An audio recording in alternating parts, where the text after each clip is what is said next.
Pyetje nga deputeti Besart Qaferi. Pasi Zoti Dumani, pas vizitës suaj në Departamentin Amerikan të Shtetit, ju keni zhvilluar një vizitë në Mal të Zi, me kryeprokurorin special të Malit të Zi, Zotin Vladimir Novovic, me 9 shtator. Ndërkohë, më 15 shtator kemi pritur në një takim drejtuesin e prokurisë për krimin organizuar të Serbisë Mladen Nenadic. Pyetjen që kam për ju është: a keni marrë sinjalizime nga Departamenti Amerikan i Shtetit se kartelet serbe dhe malazeze kanë përdorur portin e Durrësit për të kaluar drogë drejt Bashkimit Evropian, apo kanë pastruar para në sektorin e ndërtimit, dhe a ka hetime nga SPAK në këto dy drejtime? Për ta vazhduar, se është e njëjta vazhdim pyetje. Blini Prona, kjo është Edi Edi Ramës, njeriu që ka marrë monopolin leve të ndërtimit në Tiranë dhe në Bregdete e tjerë. Duke qenë se Departamenti Amerikan i Shtetit dhe partnerët ndërkombëtar e shënjojnë Tiranën si një qendër të pastrimit të parave, dhe vetë Arben Ahmetaj është shprehur se paratë e bandave pastrohen në ndërtim, a do të nisi një hetim ndaj Edi Ramës për pastrim parash në ndërtim? Lidhur me pyetjen e parë, vizita dhe takimin në Departamentin e Shtetit ka qenë një nga më të mira që kam realizuar, dhe kam takuar disa përfaqësues të lartë të Departamentit të Shtetit, krahas në të përfaqësues të FBI-s apo dhe të Departamentit të Drejtësisë. Se çfarë është biseduar në këto takime, ne kemi bërë një komunikim me median dhe nuk mund të them asgjë më tepër se ai deklarim, se ai komunikim me median. Patjetër është vlerësuar bashkëpunimi i SPAK me autoritetet ligjzbatuese të Shtetit Bashkuara të Amerikës në luftën kundër krimit transnacional, me fokus të veçantë luftën kundër trafikimit të narkotikëve dhe veprat të tjera penale. Por kjo nuk ka të bëjë fare me vizitën time në Mal të Zi, të takimi me kryeprokurorin special të Malit të Zi. Unë e përmenda pak kur thash për bashkëpunimin ndërkombëtar, dhe ne kemi një bashkëpunim shumë të mirë, të shkëlqyer do ta quaja, me Prokurinë e Malit të Zi, me Prokurinë e Kosovës dhe me Prokurinë e Maqedonisë së Veriut. Me këto dy të fundit, Maqedonia e Veriut dhe Kosovë, hetimet përbashkëta, skuadra përbashkëta hetimore, hetime paralele, shkëmbime informacione spontane. Me Malin e Zi kemi një bashkëpunim shumë të mirë, kryesisht me hetime paralele dhe shkëmbime informacioni. Kemi edhe një marrëveshje kuadër e cila normon bashkëpunimin mes nesh dhe Republikës së Malit të Zi. Se ne kemi vërejtur që krimi organizuar shqiptar bashkëpunon ngushtë me krimin organizuar të Malit të Zi, me krimin organizuar serb. Dhe në funksion dhe të asaj që thashe, vetëmja mënyrë për të përballur këto grupe strukturar kriminale, këto organizata kriminale, është bashkimi i forcave. Dhe ky është qëllimi pse ne bashkë me Malin e Zi bashkëpunojmë ngushësisht në hetimin e çështjeve që synojnë interesat e dy vendeve tona. Sa i takon vizitës së kryeprokurorit të posaçëm serb, edhe kjo ishte një nevojë për të koordinuar dhe bashkëpunuar me prokurinë e posaçme të Serbisë, pasi hetimet tona tregojnë që po krimi organizuar shqiptar bashkëpunon me krimi organizuar serb, kryesisht në trafikimin e kokainës. Dhe pa me ndërmjetësimin edhe të Eurojust, cilin dua ta falenderoj, u mundsua ky takim, u vendosen ura bashkëpunimi dhe fatmirësisht direkt pas këtij takimi filluan bashkëpunimin dhe me çështje konkrete. Para këtij takimi, bashkëpunimin e kishim shumë spontan, shumë të rastësishëm, si thua. Tashmë kemi vendosur të tash ura komunikimi, bashkëpunim konkret për çështje konkrete. Funksion të një qëllimi të vetëm që është lufta kundër krimit të organizuar.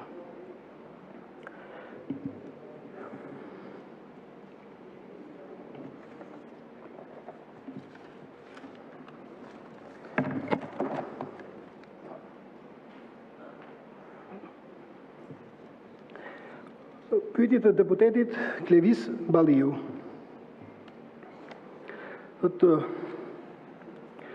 Në këtë sallë mes 140 deputetëve të kuvendi është njëri që quhet Taulan Balla. Asë kohë ka qenë ministri i brendshëm në ato foltore ku ju jeni sot në seancën plenare të 4 prillit 2024 ka thënë shprehimisht: unë e di kush është tani, ju a kishit qëllim që ta identifikoni personin që kishte 10 vjet, që ishte personi i moshës 45 vjeç i pa identifikuar. Nëse kishit për qëllim të identifikonit, pse nuk thirrët për të pyetur ministrin e brendshëm Taulan Balla që tha publikisht këtë? Nëse Taulan Balla e di si ministri i brendshëm, ju pse nuk e dini? Nëse keni dashur ta dini, pse nuk e pyetën? Nëse policia dhe prokuroria përkërkojnë një person të përfshirë në trafik ndërkombëtar droge, ndërkohë që dikush e di kush është ky person, madje e thot edhe publikisht, por këtë nuk e raporton as në prokurori apo polici, a kryen vepër penale të moskallëzimit të krimit, keni nisur ju një hetim për këtë. Kjo ka të bëjë me laboratorin e Xibrakës, ku zoti Balliu i referohet një hetimi të prokurorisë së posaçme i rifilluar, pasi më parë ishte pozulluar, për implikimin e mundshëm të shtetasit Olsen Rama në trafikim të narkotikëve. Siç jeni edhe dijeni, sepse është bërë publikisht e ditur, prokuroria e posaçme rifilloi hetimet e këtij procedimi penal, kreu gjithë veprimet e nevojshme hetimore dhe në përfundim konkludoi me vendimin e pezullimit të hetimeve për shkak se nuk u zbuluan autorët e veprës penale dhe aktet i kanë kaluar për ndjekje të mëtejshme policisë së shtetit. Tjetër pyetje zotit Balliu. Në media është raportuar një presion i mundshëm nga nivelet të larta të ekzekutivit apo nga eksponent të krimit të organizuar ndaj prokurorit të posaçëm Dritan Prençi në lidhje me një çështje që përfshin zëvendës kryeministrin Belinda Balluku. A ju ka informuar ju prokurori mbi këto presione dhe çfarë masash keni marrë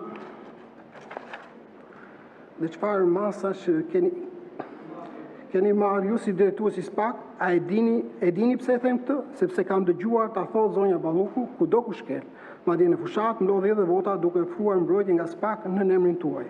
Por me siguri ju këtë nuk e keni dëgjuar dhe nuk keni faj se s'keni qenë në terren, as ju dhe prokurorët e caktuar për qarkun fije. Tani, lidhur me çështjen e hetim nuk kam për të dhënë asnjë koment. Prokurori Prençi dhe të gjithë prokurorët e posaçëm kanë patur dhe kanë gjithë mbështetjen dhe përkrahjen time si drejtuesi i prokurorisë posaçme. Jam në komunikim përhershëm me prokurorin, të deri në këtë çast nuk më ka paraqitur ndonjë shqetësim lidhur me kërcënimet të mundshme ndaj tij për shkak të funksionit të tij. Zoti Prençi ka gjithë mbështetjen dhe solidaritetin tim në hetimin e çdo çështje që ai ka në ndjekje. Dhe ashtu siç thash, jo vetëm zoti Prençi, por gjithë prokurorët e posaçëm të SPAK. Si drejtuesi i prokurorisë posaçme, në as edhe një rast të vetëm nuk kam qenë bllokues hetimesh. Përkundrazi, jam munduar të krijoj një ambient ku prokurorët të ndihen të lirë për të ushtruar ndjekjen penale, një ambient ku prokurorët janë përgjegjës për veprimet që kryen në hetime, por edhe gjatë përfaqësimit të çështjes në gjyq. Dhe patjetër të gjithë i kam mbështetur dhe do vazhdoj t'i mbështes deri ditën e fundit që do jem drejtuesi i prokurorisë së posaçme. Tjetra është zoti Balliu, në këtë vështrim për zonjën Balluku ka disa kallëzime penale në SPAK, që nga Shitbeja Energjisë tek rrugët të ndërtimi i parqeve fotovoltaike tek tuneli Llogaras apo tek termocentralet anije Tigri 1 dhe Tigri 3. A janë në hetim këto çështje, sa kohë duhet për të jetuar, ku bëhet fjalë për miliona e miliona euro të shpërdoruar. Për shembull, ju vetë keni bërë një procedurë për ndërtimin e një parku fotovoltaik në godinën tuaj dhe e keni prokuruar me gjysmën e çmimit që e ka prokuruar zonja Balluku. Tani kaq të vështira janë këto çështje sa SPAK i duhen disa vite për të jetuar. Për shembull, çfarë ka kaq të vështirë për të hetuar tek Tigri 1 dhe Tigri 3? Ku vetë kompania raporton në Amerikë se që ka fituar një tender në Shqipëri, ndërkohë që tenderi në Shqipëri nuk është realizuar ende dhe procedura bëhet disa muaj pasi është deklaruar në Amerikë. Siç thash, sa kohë që janë çështje në hetim parapraku nuk mund të jap asnjë lloj të dhëne apo informacioni lidhur me ju me sa pyesni ju zoti Balliu. Tjetër është që koha. Patjetër që koha është e rëndësishme në hetimin e çështjeve penale, por ajo që prokurorët e posaçëm kanë parasysh në hetimin e procedimeve penale që kanë në ndjekje është respektimi i kodit të procedurës penale që parashikon afatet e hetimit. Afatet e hetimit janë parashikuar në dispozitat e kodit të procedurës penale, çdo prokuror duhet të respektojë ato afate proceduriale. Është i detyruar, nuk është kështu taksative. Dhe sa kohë që çështjet janë brenda afateve proceduriale, atëherë ne patjetër edhe unë të isha në vendin tuaj do më duke një kohë shumë e gjatë, por ama duhet marrësh konsiderat rëndësinë e çështjes, specifikën e hetimit të çështjeve, ngarkesën e prokurorëve, që kanë shumë çështje të prioritizimi i çështjeve e tjerë. Por, sa kohë që janë brenda afateve proceduriale të parashikuar në kodin e procedurës penale, patjetër që unë nuk mund të them që janë zvarritur këto çështje.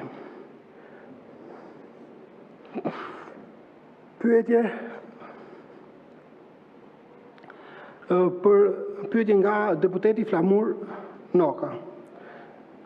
10 vëzhgues të OSBE ODIR e pan këtë, duhet të bëj dhe parantezën që ka bërë zoti Noka që ta kuptojmë atë pyetjen. Nga fundi i vitit 2024, ju miratuat një strategji dhe ngritet një task force për të parandaluar dhe luftuar krimet zgjedhore. Sipas OSBE ODIR, kryeministri Edi Rama praktikisht bëri korrupsion aktiv në zgjedhje, duke i dhënë nga buxheti i shtetit 700.000 pensionistëve nga 100 euro secili me qëllim që të merrte votën e tyre, apo fali miliona euro gjoba vetëm 2 ditë para zgjedhjeve, vetëm që të merrte votat e subjekteve që përfitonin nga këto masa. Pyetjet e mia konsistojnë në këto drejtime. 10 vëzhgues të OSBE ODIR-it e pan këtë zoti drejtuesi i prokurorisë së posaçme. Ata e bën punën e tyre edhe dhe e thanë se u shkel hapu ligji, sepse kjo nuk lejohet me ligj. Po ju si institucion, dihet gjë pse nuk e pat këtë? Pse nuk ushtruat ndjekjen penale, siç kushtetuta ju ngarkon si përgjegjësi? A nuk përbën korrupsion zgjedhor për ju që të ofrosh para nga buxheti i shtetit vetëm disa ditë para zgjedhjeve që të përfitosh vota? Çfarë bëri apo po bën SPAK për të ndëshkuar shkeljen e ligjit nga kryeministri në këtë rast? Tani, me që se referohesh OSBE ODIR-it, edhe unë dhe referohem raportit të OSBE ODIR-it lidhur me veprimtarinë e SPAK. Dhe citoj, SPAK luajti një rol pozitiv në hetimin e korrupsionit zgjedhor dhe mekanizmi i ri i koordinimit me SPAK, KQZ-s dhe zyrës së prokurorit të përgjithshëm u konsideruar se pati një efekt të mundshëm parandalues. Vlen të përmendet se SPAK nisi 9 procedime me nismë vetjake, bashkëpunimi me SPAK, KQZ-s dhe zyrës së prokurorit të përgjithshëm, i bazuar në protokollin ndërinstitucional, lehtësoi shkëmbimin e informacionit mbi krimet zgjedhore, përcaktimin e prioriteteve të hetimeve dhe në përgjithësi u vlerësua pozitivisht nga interlokutorët e ODIR dhe tjerë. Dhe tani, sa takon faljes së gjobave. Çështja e gjobave të falura është hetuar dhe zhvendosur mos fillim procedimi penal. Është verifikuar dhe me vendimin duke të datës 26 maj të vitit 2025, prokurori i çështjes, pasi ka kryer gjithë veprimet verifikuese, ka konkluduar me një vendim mos fillimi procedim penal. Kopja e vendimit të mos fillimit i është komunikuar kallëzuesve dhe nuk është ankimuar në gjykatë. Kjo është detyra e prokurorisë, të verifikojë çdo pretendim, dhe çdo pretendim është verifikuar, kopja e vendimit mos fillimit, siç thash, është dërguar kallëzuesit dhe nuk është ushtruar në ankim në gjykatë. OSBE ODIR, pyetja tjetër e zotit Noka, OSBE ODIR flet edhe për rrjetin e patronazhimit, i cili nuk është asgjë tjetër, veç gjurmimit të qytetarëve, identifikimit të problemeve të tyre që kërkojnë zgjidhje nga shteti dhe presionimi i tyre për të marrë zgjidhjen që u jep ligji në këmbim të votës për Partinë Socialiste. Edhe kjo është korrupsion aktiv në zgjedhje. Pra, përdorimi i shtetit, favoreve apo punës së shtetit për vota, përdorimi i shtetit, favoreve apo punës së shtetit për vota. Funksionon kështu nëse nuk e keni dëgjuar dhe dëgjoni për herë të parë. Qytetari ka nevojë për hipotekën e shtëpisë, legalizimin apo hall tjetër. I shkon patronazhisti drejtor dhe i thotë ke nevojë për hipotekën, ne të sjellim në shtëpi, nëse ti na jep votën. A keni ushtruar ju ndjekjen penale për këto raste, që bie ndesh me ligjin për standarde ndërkombëtare, thotë ODIR, që përdor shtetin për vota? A jeni akoma tek urdhri i partisë për sekuestruar serverin e portalit lapsi.al pse bëri publike këto të dhëna? Pse nuk ka ndodhur kjo? A ka dështuar SPAK dhe task forca juaj për të përmbushur përgjegjësinë ligjore për ndëshkimin e korrupsionit zgjedhor? Jani, sa i takon patronazhistëve, në momentin që patronazhisti evidentohet në rolin që ju përshkruani këtu, që jep premton legalizim shtëpie, para, apo regjistrim të pronës në hipotek, me qëllim marrjen e votës, tu nuk kemi patronazhim, po kemi korrupsion aktiv apo pasiv në zgjedhje. Tani patronazhimi, ne nuk kemi në kod penal një vepër penale të thuhet patronazhimi. Penalizojeni si kuvend, edhe ne të ushtrojmë ndjekjen penale.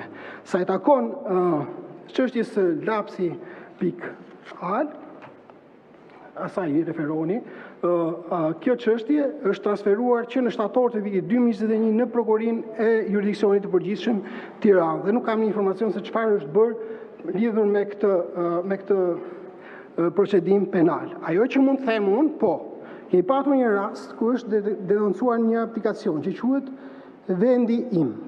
Dhe është hetuar nga Prokuroria e Posaçme dhe është vendosur mos fillim procedimi për këtë rast. Sepse nga analiza e akteve të administruar për interes të kallëzimit penal, ka rezultuar se të dhëna në domain janë të siguruara manualisht nga antarë dhe simpatizantë të Partisë Socialiste dhe nëpërmjet administrimit të listave të zgjedhësve nga ana e KQZ-s. Të dhëna janë hedhur prej tyre në librin digital të kontakteve në domenin e emërtuar www.vendiim. Sipas procedurit të këqyrjes, evidentohet qartë fakti se mbledhja e këtyre të dhënave në këtë domain nuk merret nga një sistem elektronik i cili menaxhohet nga Akshi i Albania apo Regjistri Kombëtar i Gjendjes Civile.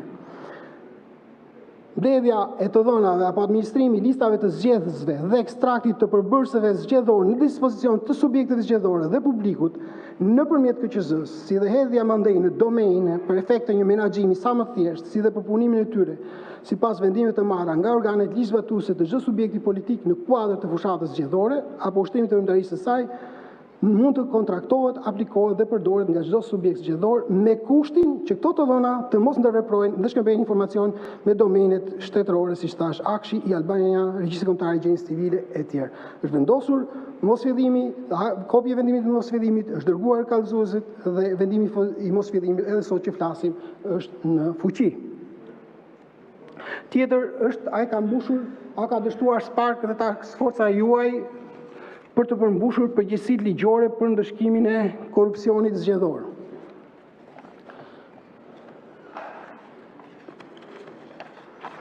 Tani, unë e kam përmendur edhe herë të tjera,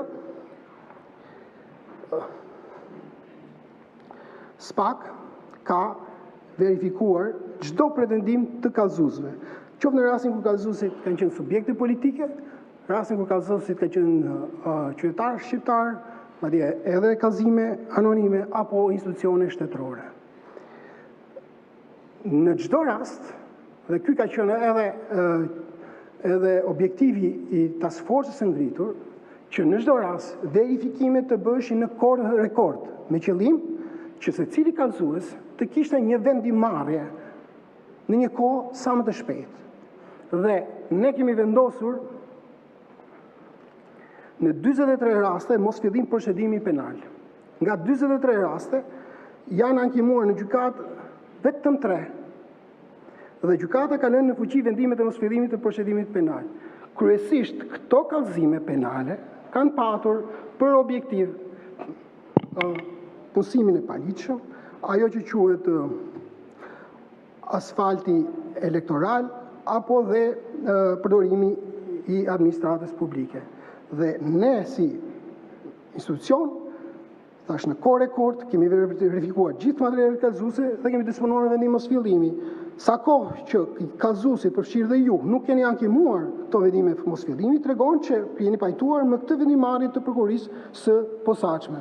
Sa i takon procedime penale të regjistruara, ne kemi në hetim disa procedime penale të rëndësishme kemi marrë në përgjegjësi penale disa subjekte, vazhdojnë hetime edhe për subjekte të tjera, hetime të cilët kërkojnë kohën e vetë dhe në momentin që do kemi edhe diçka për të ndarë më tepër me opinionin publik, patjetër që do e ndajmë. Tjetër, për OSBE ODIR në zgjedhje konstatuar gjerësisht përdorimi i grupeve kriminale nga partia në pushtet. 10 vëzhgues të OSBE-s konstatuan këtë, pa patur as hetues të BKH, as shish në dispozicion, as oficer të policisë gjyqësore, as prokuror, madje pa dalë fare duke pozuar në foto, sikur po bëjnë gjëmën krimeve zgjedhore. Pyetja ime është, po ju e konstatuat këtë? A e pa zonjën Vokshi që këzënoi live me vajzën nga kartili Xhabafti? Po mua që në vend të Gonxhes më doli padroni i tij Xhabafti që më tregonte se aty do fitonte Rama, apo ju nuk ju rezultoi ky krim elektoral sepse ishte banda e partisë. A ndërhyt ju në ndonjë rast për të goditur krimin organizuar që është i përzier si banda elektorale e partisë në pushtet në zgjedhje, apo duhet të presim 2029 që të dalë në ndonjë përgjim Sky, siç ndodhi në rastin e Durrësit në 2021, ku rezultonte që krimi organizuar kishte caktuar edhe listën e kandidatëve të PS-s, por ju e konstatuat këtë 4 vjet më vonë. Sa takon krimit të organizuar, siç edhe unë e përmenda, prokuroria e posaçme ka bërë punën e saj, duke regjistruar procedime penale, kryer hetime, ngritur akuzë, kërkuar masa sigurimi dhe duke dërguar për gjykim grupet strukturore kriminale dhe organizata kriminale që u përkasin rrethave kryesore të Shqipërisë. Organizata kriminale të cilat vërtet ka qenë bërë shqetësim edhe jo vetëm për shoqërinë, por edhe për shtetin dhe për gjithë qytetarët shqiptarë. Dhe ne kemi qenë të vëmendshëm edhe sa i takon përfshirjes së krimeve të grupeve të krimit organizuar në zgjedhje, kemi bërë verifikimet tona në çdo rast